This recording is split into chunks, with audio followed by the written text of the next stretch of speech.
Mid-year update of the annual economic forecast for our industry presented each year at Network ASA.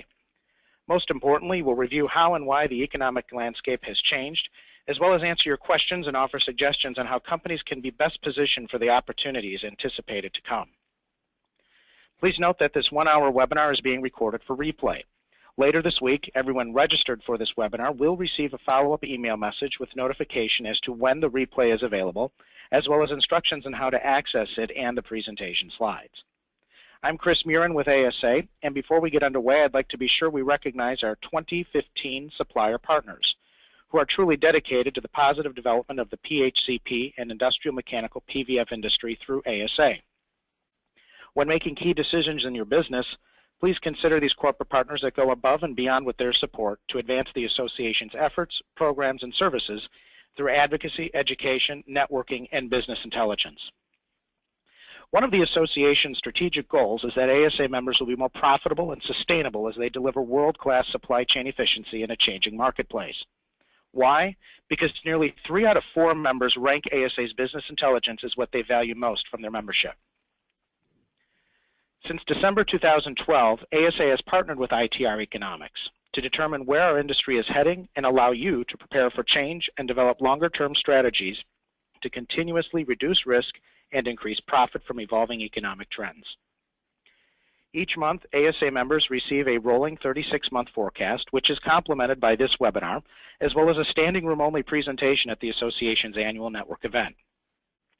It's now my pleasure to introduce our presenter, Dr. Alan Bolio, President and Principal of ITR Economics, the leader in applying business cycle research to formulate practical business decisions. In fact, Alan's team has mastered long-term economic trend forecasting with an astounding 94.7% accuracy rate over the course of 6.5 decades. Further, this past January, ITR Economics announced that its 2014 forecast averaged 98% accurate. Now, before I turn it over to Alan, I want to make sure that everyone is clear he or she is encouraged to ask questions throughout this presentation. While it would be likely very difficult to have all of us on a conference call, your go-to webinar control panel includes window panes in which you may pose questions and even chat with other participants through the use of your computer's keyboard. I'll help Alan to monitor the control panel for your questions, and periodically he'll be asking us if we have any for him. By the way, you can minimize and maximize the GoToWebinar control panel by clicking on the orange arrow in the upper left-hand corner. Alan, why don't you get us going? Thanks, Chris. I appreciate that, and welcome everyone to the webinar. My goal is to help you see into the future, obviously, and in broad brush, we're going to see that slowdown that you see on the screen in front of you, that blue line and the orange line, which are industrial production and GDP, respectively, are showing some softness. How long is that going to last? I know that you're feeling some of it, or some of you are feeling some of that. We're going to talk about that. We're going to talk about how it's not going to last for a whole lot longer, and that why 2016 will be a better year. There's some really good reasons for that. And before we're done, we'll make sure that we go through that. But first, it is going to soften. First things first. And it's not going to go into a recession. It being the United States economy, it's not going to go into recession. We're not going to see your market dry up. We're not going to see some wholesale, if you forgive the pun, falling apart of everything that's important to us. You should still be profitable this year by the time we're done, even with this kind of slowdown we're forecasting.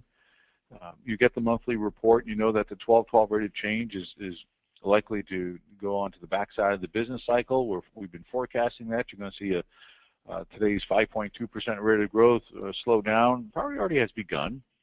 We're going to see that it kind of coasts downward some in 2016, where we're going to see that growth rate kind of a trough, not kind of, it's going to trough in the middle of the year, middle of 2016, and then it's going to come back up again on the other side, which is nice. We're going to see then the first half of 16 be the softer half of the year before things come back to you in the second half of the year. Nice rebound. You'll enjoy it. And on the other side of that, you're going to see 2017, where the economy is going to continue to be your friend. So there'll be good year-over-year growth. The growth rates for 15 are 5.9. We might just scoot somewhat below that, not a lot. 4.9% for 2016 as a whole. Then we're going to see some more activity in 2017. You'll be making money for 3 years in a row, and that's certainly the good news. It's not an even road, but it is an upward road. The softness that we see going on now, that's largely attributable to oil and gas. And if you're in a city or an area that's directly impacted by oil and gas, you're the one who's taking it on the chin. If you're dependent upon ongoing rigs and people moving in and infrastructure because of oil and gas, you're not going to like the rest of this year. But for the rest of us, it's going to be a good year. With some slower growth because of oil and gas, but that's all it's going to be. China has a lot of people worried. You don't need to be overly worried. It will be softer as we go through the rest of this year, but China's not about to fall apart either. They simply won't let it, and they have that ability. If it was out of control or subject to pure market forces, it would be different. But China is neither of those, and therefore it'll just see some slower growth, emphasis on growth, as we go through the latter part of this year and into 2016. Other big concerns that are often on people's minds have to do with things like ISIS and Greece and Ukraine, those types of things, none of which has any direct impact on you, and it has very little secondary impact on you. So unless you have specific questions in those areas, which I'll stop for now, any foreign questions that are on your mind that you're wondering how they're going to impact the U.S. economy, we'll skip that unless you have those questions now. Alan, I haven't seen anybody post any questions. Okay, good. Then we can just move right on. Thank you, Chris. You're always vigilant. Always like that about you, Chris. When we look at what's going on inside the United States, you have to be encouraged by the American consumer. We are saving at a nice pace, at a pace that's been going on for years. At one time, we would have considered it impossible for the American public to post year-over-year savings rates, but since the Great Recession, that's exactly what we're doing. And still, our delinquency rates are moving lower. So we're adding more debt, but at a very benign pace. We're handling that debt, and we're saving more. That's a healthy American public. I want to stop there also. Again, see if you have any questions. And while we're waiting there, I want to offer a couple comments. You hear all the time about, mostly from politicians, by the way, you'll hear, or in some media sources, that Americans are making less than they used to. Well, if you're into some industries, the answer is yes, but I will tell you that disposable personal income in this country is up. Median income is up, and wages in general are going up, and that's apart from minimum wage. There's upward pressure on wages in this country that the media and politicians don't talk about. The unemployment rate, which I'm not a fan of because it's not a good picture of economic health and well-being, it's a rearview mirror look, but because most people pay attention to it, I will comment on it, is low. More importantly, the job openings rate, 22.2% above year-ago levels, is climbing. We have over 5 million open jobs in this country that we can't seem to fill. So if you got the skill set and the right attitude and get past the drug test, life is good. And the quit rate is going up. So everyone on this phone call has got to be aware that they'll see more people leaving without much in the way of notice, if any notice, and that it'll be harder to retain people and harder to keep the turnover rate down, which is something we all want to do because of the cost of training and spooling up. It's going to be taking more of your time. We've talked about this in the past. I just wanted to touch on it to let you know that it's happening exactly as we thought. It's a slow process, but it is beginning, and it's likely to stay with us for a while. But in the meantime, the consumer is doing well. And while B2B activity, caused mostly by oil and gas again, is on the backside of the business cycle, retail sales are doing well. Now, when we compare our industry, wholesale trade of hardware and HVAC equipment and supplies, to U.S. industrial production, that's a beautiful cyclical relationship. That's the type of thing that just makes me smile. The blue line is coming down. That's the U.S. economy. So historically, whenever that blue line comes down, it means there's some downside pressure coming on us. And that's exactly what's going to happen. And while you don't see it on this line chart, it is going to happen. The leading indicators are signaling it. Let's talk about this chart for just a minute. The rates of change are on top. The 3/12 rate of change, which is the more volatile, it measures this quarter to the year-ago quarter, and it's on a rolling monthly basis, but it's a year-over-year comparison of 3-month average or total, is still above 12/12. That's a good sign. The blue line on top is the macro pressure. That's the general pressure business cycle pressure for wholesale trade here, and it's positive. It's going to stay positive for now. The bottom blue line is the annual moving total, and that's a record high amount. So you're still living in a record high environment. And the seasonal rise, which is the bottom orange line, is at 10.8% since February. Nice rise. It's the best seasonal rise since 2010. So the softness you felt in the most recent month is not in these numbers. Now, when it comes, and it is coming, and I believe the surveys are entirely accurate, we're going to see that that orange line on top bends downward and begins to move down, probably with next month's data. And as that begins to move down, it's going to be entirely consistent with forecast, because we're forecasting that the wholesale trade number ends 2015 at 3.8% above year-ago levels. Now it's at 5.6. So that softness you're feeling is entirely consistent with forecast. That rate of growth that you see on the screen at 5.6 is going to quickly come to an end and begin to move downward. In 2016, the rate of growth is going to pick up again, mostly in the second half of the year, but it'll be faster than today's 5.6% by the time we're done 16. So, slowing down to 3.8, you're not going to like it, but it certainly is a lot better than a recession. This is not 2001. This is not 2009. It's going to be just a slowdown. Our accuracy rate, by the way, in the wholesale trade that's in front of you, which is the SIC code 4237, 13 months out by the end of 2014, we were off just 0.8%, so 99.2% accuracy. Feeling good about the forecast going forward is why I was telling you that. So things are not falling apart. I understand a slowdown. It's very consistent with what's going on in the world. Deflationary pressures are not rampant here in materials and components for construction, but the rates have changed. The top two trend lines are certainly signaling that there's no real inflationary pressure either, with the latest quarter coming in just 1% above the year-ago level, and the annual inflation rate for construction materials at 1.9%. That's all going to soften. The single month number, the May number for this materials and construction components producer price index, saw a decline in May. It was not a significant decline, but it's the first decline since October 2014 in May, in the monthly numbers. I beg your pardon, let me slow down. It's been coming down since October 2014, but it's been exceptionally mild at 1% since October, mildest in decades. So there's no real falling apart of pricing. There's no inflationary pressure. You're not looking at 2008 and 9 where prices really fell dramatically. We're not looking at 2004 and 5 where prices rose dramatically. We're looking at 2000, 2001, and 2 where prices just kind of muddled along. So they're going to muddle along, which will help you with stability. You're not going to see any great variations in price cause you any great concern as you go through this year. Not going to erode your profits or give you any gifts either.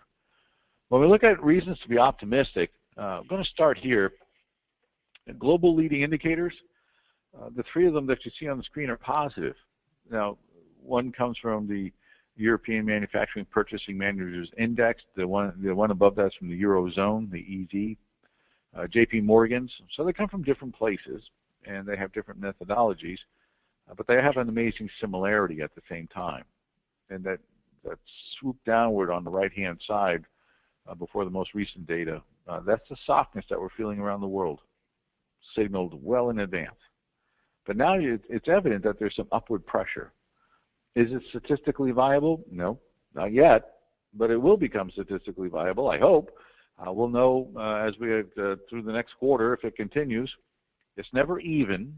Rarely is it even. I try to avoid those absolutes. So we could see some slippage, but I think the overall trend will be positive. The leading indicators for Germany are positive. The leading indicators for Italy are positive. There are a whole lot of countries in the Eurozone that are throwing off the beginnings of some positive leading indicator input. Now, Russia is not, and China is not, and Canada is not, so there's some significant countries that are not positive. But we also have lots of players that are beginning to show some healing. And if we just want to go with the preponderance of evidence rule, the preponderance of evidence suggests life is good. If we look at these broader measures here, it's saying that life looks like it's getting good. And that's an encouragement for all of us because that includes the U.S. and global. And as the rest of the world gets healthier, we always get the benefit of that. Another reason to be encouraged about the future, ladies and gentlemen, is this U.S. new homes sold. The rates of change are on top. Really, when you look at that, you walk away just with a really positive feeling. It's hard not to get good vibes from that. It means that what we're measuring below, which is the amount of new homes sold, will be rising. That's in thousands of homes. So 471,000 homes sold, 12-month moving total basis. The bottom blue line's moving up, and it's going to continue to move up. And when you want the economy to expand, when you want to see more business for you, you're going to see it in new homes sold as an indication. You've already got your product in the home. The builders are happy when they see their homes sold, and they'll be building more homes, and as they build more, obviously, you'll be selling product to them. Good indication of the future. I, for one, am really happy to see that rate of change moving upward like that. Then when we look at existing homes sold, we get the same input. The two rates of change on top clearly moving up. The space between the orange and the blue line is significant. That's a nice delta. And with that kind of spread, I know that the bottom blue line, which is the amount of existing homes, is going to continue to move up. And as that happens, we're nowhere near the bubble peak from 2003 to 2006, but we are approaching a real comfortable level. And the nice thing about existing home sales is that people fix up their homes for sale. Good news for ASA. And people fix up the homes they just bought. Also good news for ASA. I like this indicator a lot. And I think it speaks to a better future for all of us in the country, but certainly for ASA as we head later this year. There's always a bit of a lag time, but as that picks up momentum and continues positive, I think you're going to see yourself feeling better than you may feel today. I like this number. I like it a lot. And the pending home sales rates of change in the region shown on the screen in front of you, the 12/12 rates of change are rising. You've got to consider that great news. So there's more feedstock in the pipeline. There's more that will be going on that will feed the demand into your facility. And you'll need the product on the shelf. You'll need the capacity to process the orders as people are buying homes, spending money. Now, one of the things we do not look at anymore is construction home improvement in terms of dollars. But we do look at construction home improvement in terms of the remodeling market index. And all those numbers are above 50, and they're moving in the right direction. So when it comes to new homes, good for you and positive input. Existing home sales, good for you, positive input. Pending home sales, good for you and positive input. Remodeling input, also very positive. And contractors are liking it. The rates of change on single unit housing, the top two trend lines, marginally positive, which means that the bottom blue line, which is the amount of homes being built, is also positive. And that means that we're selling product to contractors. The seasonal decline was very normal. The seasonal rise since then is encouraging. It's a very good outlook for you. And I'm going to stop there, Chris, and see if we have anything on the residential side, on mortgages, on anything that's on anybody's mind at this point. Thus far, I don't see anything in either the chat or the questions panel, but I would encourage everyone to please go ahead and enter anything that you'd like to ask in the questions window pane. Sure. We'll have a general Q&A at the end also, so if there's anything that comes up, anything at all about what's happening in the news, whether I thought to cover it or not today, I'll certainly be happy to continue that conversation with you. Now, the seasonal rise that's going on here, just to let you know, it is at 37.5% helpful, noticeable. It is on a little bit on the mild side, milder than 5 out of the last 6 years, but it's not recessionary also. So while I've been trying to make sure you see the optimism, I just wanted to make sure I didn't oversell the optimism. That's a pretty mild seasonal rise, but it is enough to keep things on the right side. The growth rate that you see on the screen in front of you right now, the annual growth rate is 6.6%.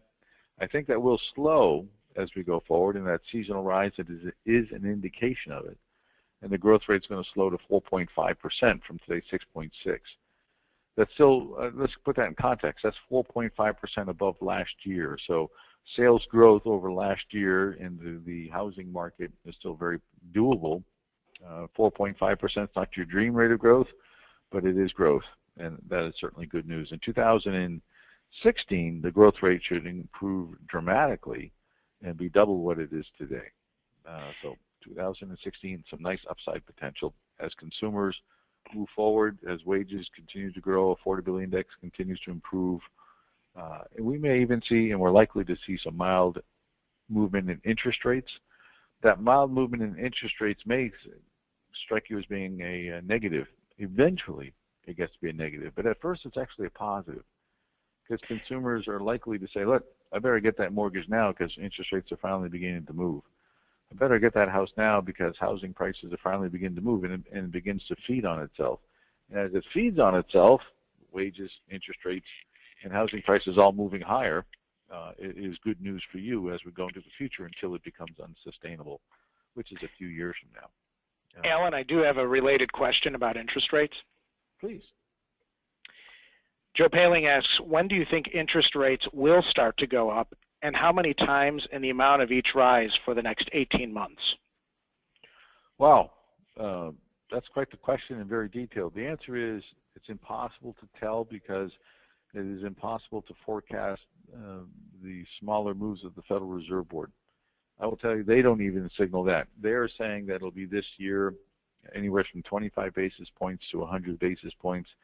We think we're likely to see 25 basis points, maybe September, maybe December.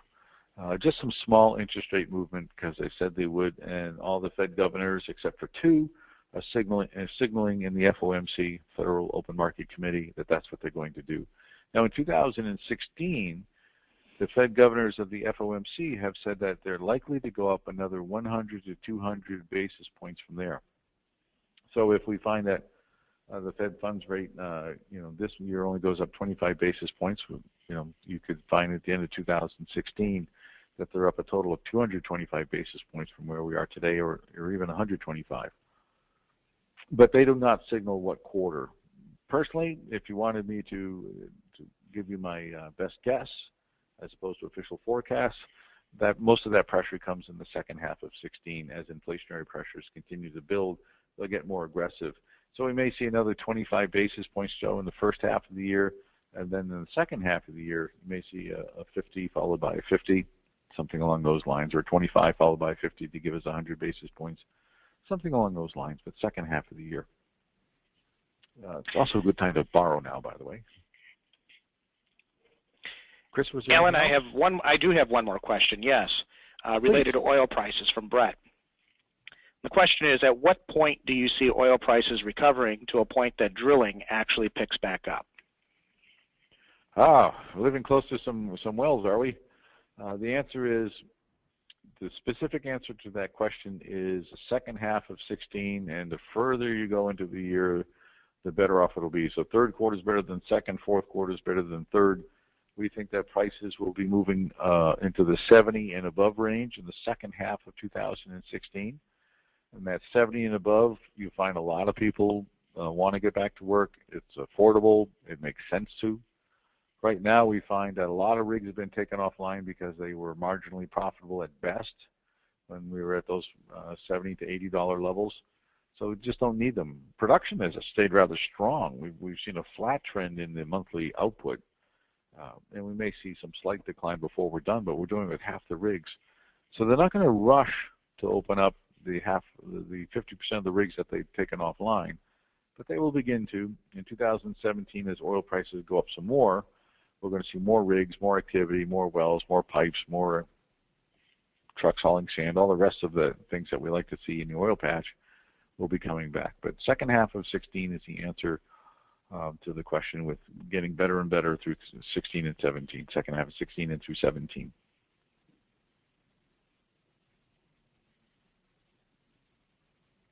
Anything else out there, Chris? Not at the moment. Please continue. Sure. I'll be happy to do that. When we look at the housing starts by region, and it's not the same regions as we have for you in the monthly report, it's just a broader government regions. What I want to show you was the Phase C activity for housing starts. Now, housing starts, this is not exactly what I showed you a minute ago. This one includes up to units of 3 and condos. So what we find is that in the Midwest and South, the rate of growth has stopped. I mean, it's still a positive number, but the amount of units is in decline. I see the word declining in arrows. We're 4.3% above year-ago levels now, but we have reversed direction in the Midwest, and there's some weakening going on. And in the South, some weakening going on. While I gave you the annual numbers before, the real strength right now is in the Northeast and in the West, thanks to some good economic activity. We still have the number of starts going up. So those of you that are on the coast are doing better than those of you that are on the south or in the middle of the country. And certainly some mixed activity there as we look at what's going on. A leading indicator that has to deal with the multi-unit side of the family is negative.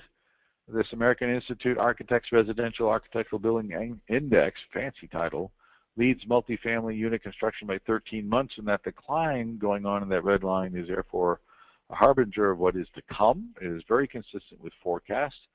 Right now, the rates of change are on the backside of the business cycle, but starts are still a strong 12.1% above year-ago levels. I mean, that's really cool.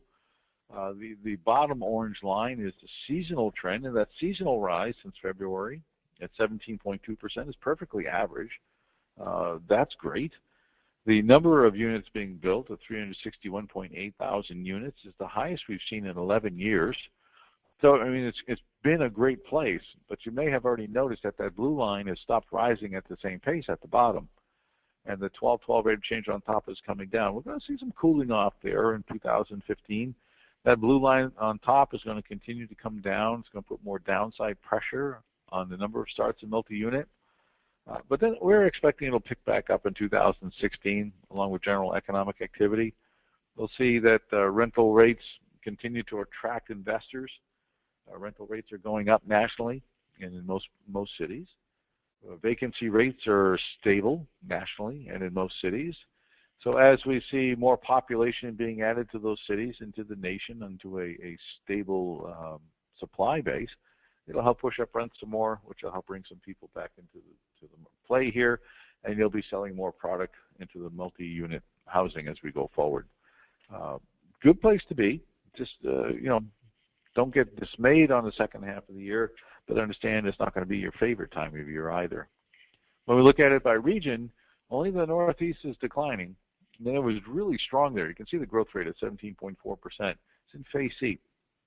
That's the backside of the business cycle. Things are slowing down, breaking down a little, so we have declining. But elsewhere in the country, double-digit growth going on.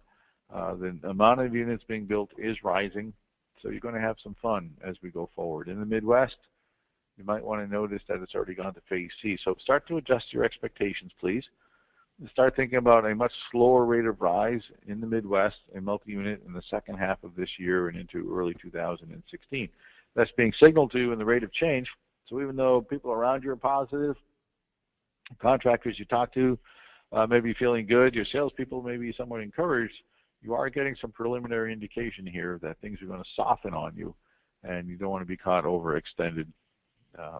When we look at the big box boys, they are tracking really well with total retail sales. Retail sales go up. It tends to be good for building material and supplies dealers, not just big boxes, but in general, that whole building material and supplies network. The fact is retail sales are likely to slow down in the second half of this year. You can see the hint of a turn developing in that green line. Well, if that continues, and we think it will, we're going to see some downside pressure on the dealers. And that downside pressure in the rate of growth is consistent with what we talked about first up, with the trend we see for wholesale trade in this industry. All right, let me stop there and ask if there are any questions about consumers, consumer activity, retail sales, anything in that genre. So far, nothing, Alan. Nothing more, okay. At least. Good. Yeah. Hopefully everybody's still with us. I can tell when they're sleeping. I'm kind of like Santa Claus with this dashboard. I can see when they're sleeping, and I know when they're awake. Oh, there goes somebody paying attention all of a sudden. Very good. I do see a hand raised. Okay. John Thomas has his hand raised. John, I'd like for you to pose your question in the question pane or in the chat panel, if at all possible.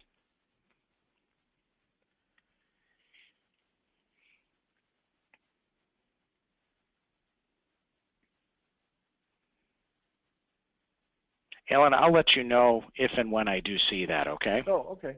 I thought it might be coming in as we were waiting, but thank you, Chris. I appreciate that. Overall, private non-residential construction, lags the U.S. economy. The U.S. economy, as measured by U.S. industrial production, is in green, and it's pretty easy to see that the brown line, which is private construction, is to the right of that through cyclical highs and lows. So the important takeaway here is that the green line is coming down now, which means we'll have a slowdown, slower rate of rise, slower growth, whatever phrase you like, in private non-residential construction, but not yet. That brown line's got a little bounce going on. It's a good space to be in. It's just going to become noticeable in a quarter or two, make it that one quarter, that the growth rate will be bleeding off some, but it'll stay positive. We're not even going to come close to the zero line. You'll be selling product. When we look at office buildings construction nationally, the rates of change say flat.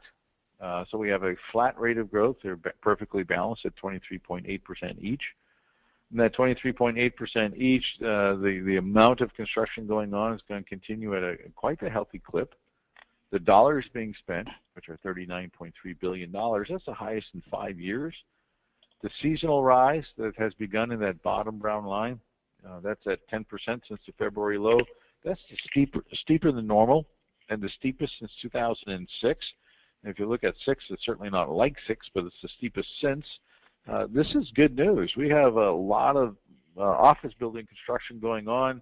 There's retrofit construction going on. There's good activity here, which should signal nice sales potential for ASA members. The growth rate is 17.2%, the projected growth rate, I should have said, for 2015 is 17.2%, with another growth rate in 2016, but milder at 5.9. That's that lag behind U.S. total industrial production.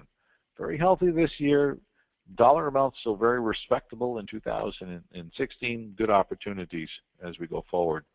Nice turn here. I brought this out not because it is exceptionally large at $23 billion, but the rates of change have finally turned the corner in hospital buildings construction. Total hospital buildings construction, private and public. And the 12-month moving total, the bottom, shows $23 billion being spent. But if you look closely, you can see that that blue line is rising off of a low. There's actually been a trough.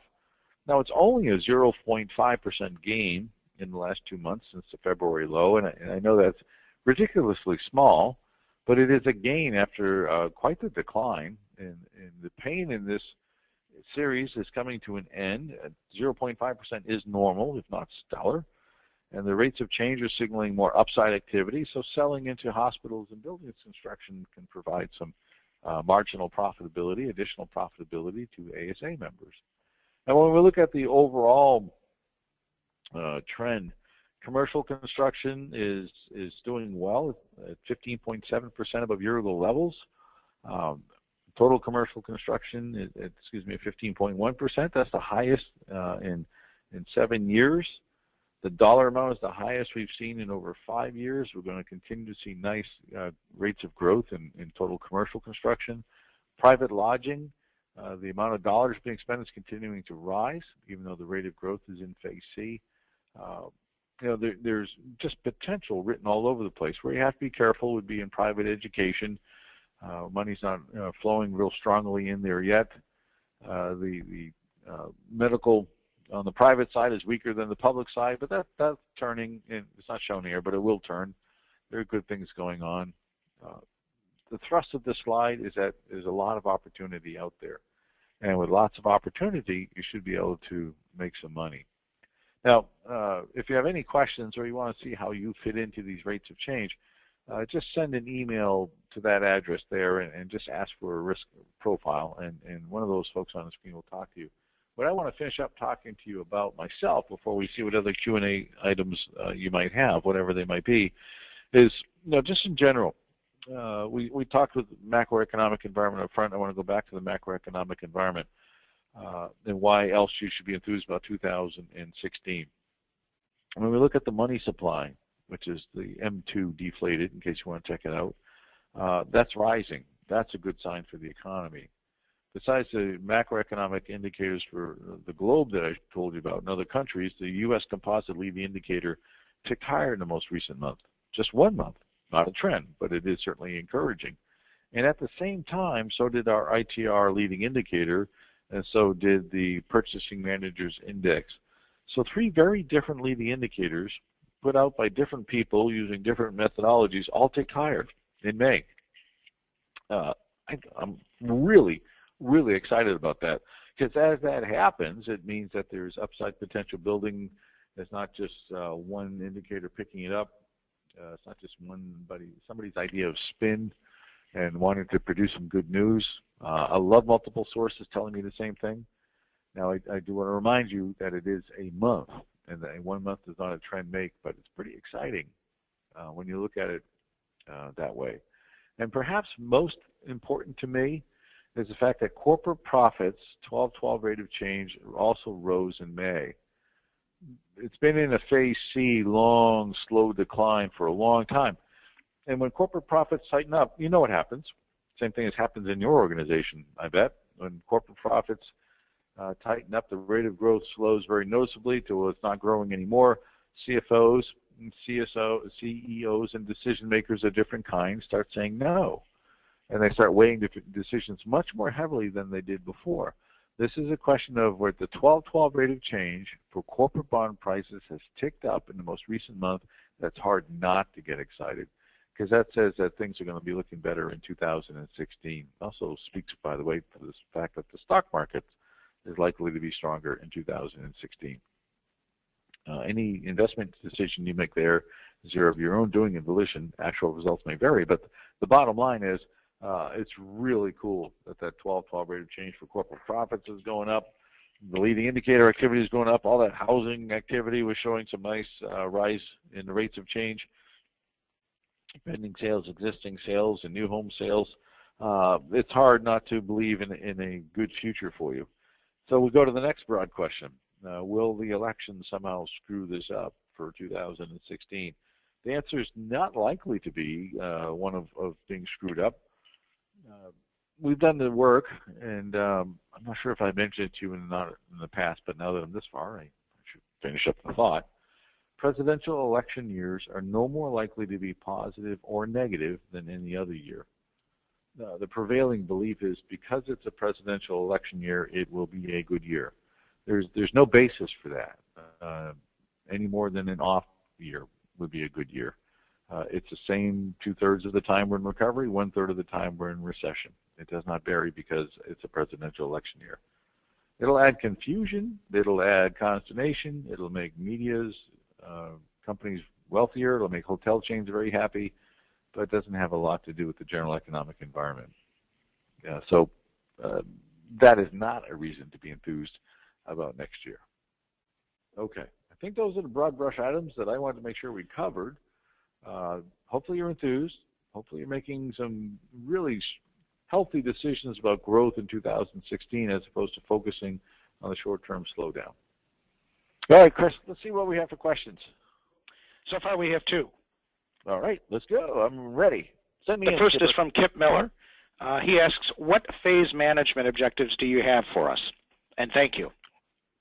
Oh, you're welcome. Several. And one of the ones that I want to make sure, and thank you for reminding me, Kip, I do appreciate that. It's amazing when I'm liable to forget without being prompted. One of the things I want to make sure that you do is consider two companies outside my own, and I'm not making any money off of this, so it's just that I'm not an expert in all things. It's been a while since we've talked about it, and the first one is your competitive advantages. You have to have them. I'm sure you do have them, by the way, or else you wouldn't be in business. So the name of the company that I'd like you to write down so that you can get her book or talk to her directly, the name of the company is Smart Advantage. It's Smart Advantage. She's in Florida. I say she because I know the owner. She's a friend of mine. Her name is Janie Smith. And I can give you a personal testimony that Janie will help your business. She guarantees it. She has helped mine. And she is a very, very, very capable professional who will help you find and hone your message on your competitive advantages. The other strategic management objective right now, or another one, would be to up your game on your marketing, which is different than sales. We all know that. We've been in business a long time. If you don't have your own marketing officer, that's hard to do. I mean, I don't have the time to do that. I don't know about you. I just don't. There's a firm that we've come across. I've had lots of conversations with them of late because I don't want to mention firms that I'm not real comfortable with. The name of the firm is Chief Outsiders. 2 words, Chief Outsiders. And what they will do is provide a rental of a chief marketing officer.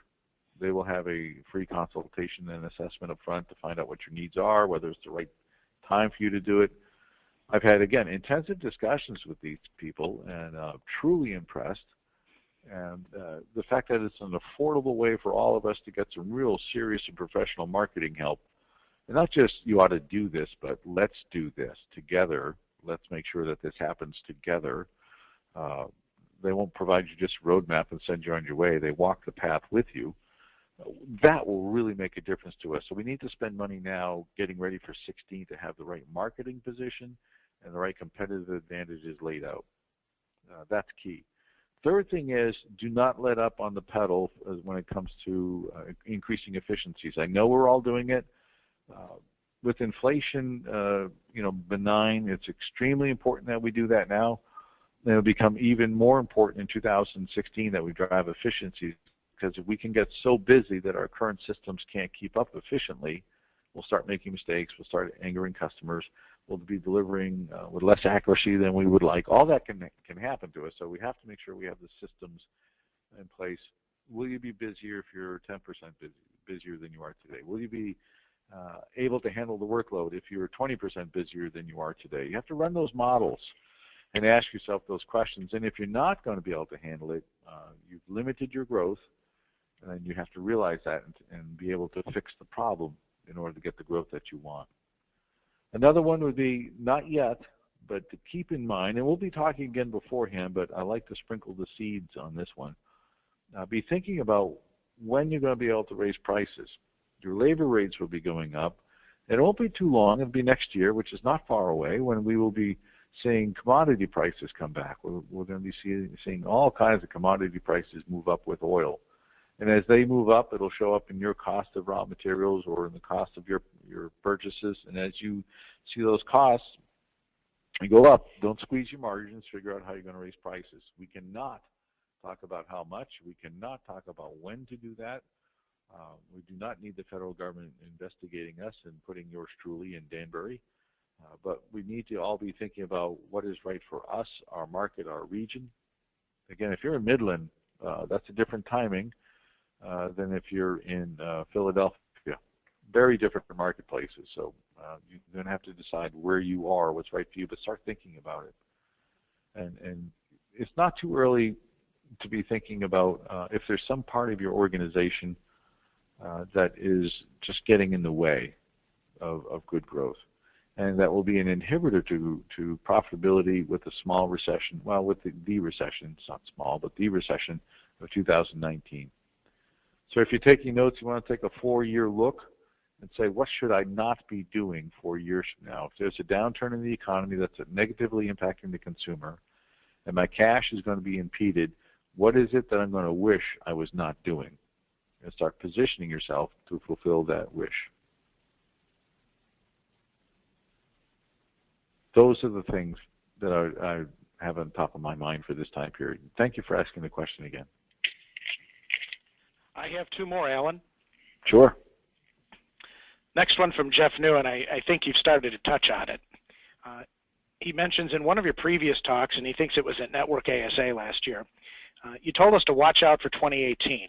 And so he asks, is a recession looming? Is that still the case? In particular, he's concerned with the economy in the Midwest. Sure, and I appreciate the question. The answer is yes, and Midwest will certainly feel the pain, but it's not going to feel it to any great extent or lesser extent than most of the nation. There's nothing really bad going on that would make me think the Midwest will be singled out. Excuse me. It's going to be, in my mind, a consumer-led recession in 2000, beginning in late 18, second half of 18, and lasting through 19. Probably caused by higher interest rates, which would be caused by higher rates of inflation, which would be caused by higher wages. So I think we see the beginning seeds of that now. And as that bears fruit, the Federal Reserve Board will act, and they will contract the money supply, or at least restrict its growth noticeably, and begin to nudge up rates a little more aggressively. And as interest rates goes up, money supply tightens, the consumer feels it, and the consumer causes a demand fall off, which will impact the economy. Good news, that's the easiest kind of fix, and we can look forward to that. Here's another scenario as to why it might happen, and this is not as easy to fix, but it is a less likely scenario in my mind. And the scenario is pretty straightforward. 2016, we elect a very fiscally conservative president. He or she is then working with a fairly fiscally conservative Congress, Senate and House. And together, they pass some significantly noticeable austerity type of program in the first half of 2017, maybe even the first 100 days, although I always doubt that, just my nature. But let's assume that somewhere in the first half of 17 there's some austerity passed. We need to work on balancing the budget. We need to work on making sure that we don't overspend. You know, themes that resonate really well with financial conservatives. And so they passed legislation. Our studies show that new legislation does not have an impact on the economy for another 18 to 24 months. So it's the middle of 2017, and that means that 18 months later, which is the end of 2018, we would feel the negative impacts of austerity.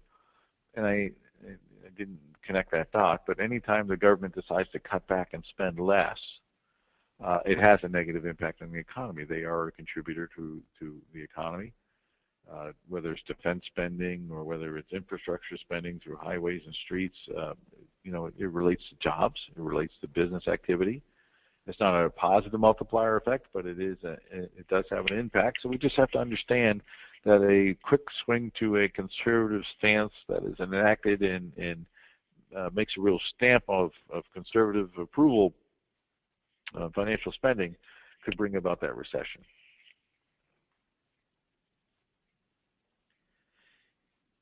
And we have another question from Kevin Roche. He asks, what is the geographic breakdown of non-residential private construction? Midwest, Southwest, Northeast, for example. I don't have that in front of me for today, but I'd be happy to make a note and have more information for you that on the next webinar at the annual meeting. You have that in your monthly report in terms of commercial construction for the 6 different ASA regions. I don't know if that's of any help to you. The Midwest commercial construction and versus the Pacific, et cetera, is there for you. When you look at the entire non-res, that's a much broader brush. It's a good brush, and it's a good way to look at it. You can look at it with non-buildings too, if you'd like. Although there's certainly a lot of what you do in airplane terminals, and but you're not in tunnels. So, you know, with a little more guidance, I think from headquarters, I can try to provide more of that information, even beyond commercial construction, into either these webinars or to the annual meeting. Chris, would you do me a favor and remind me about that so we can talk about it? Yes. Thank you.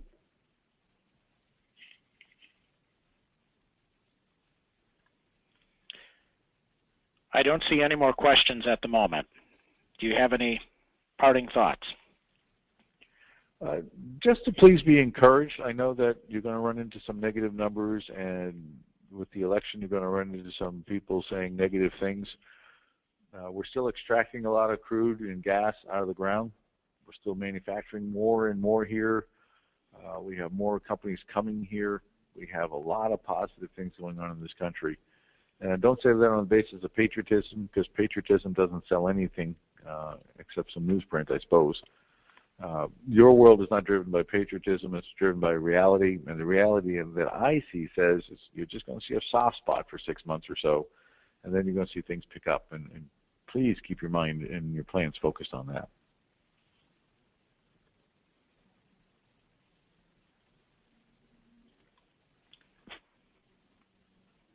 Okay. Well, thank you, Alan, for an excellent presentation, and thank you, everybody, for participating in today's webinar. Again, this webinar has been recorded for replay, and later this week, all of you will receive a follow-up email message with notification as to when the replay is available, as well as instructions on how to access it.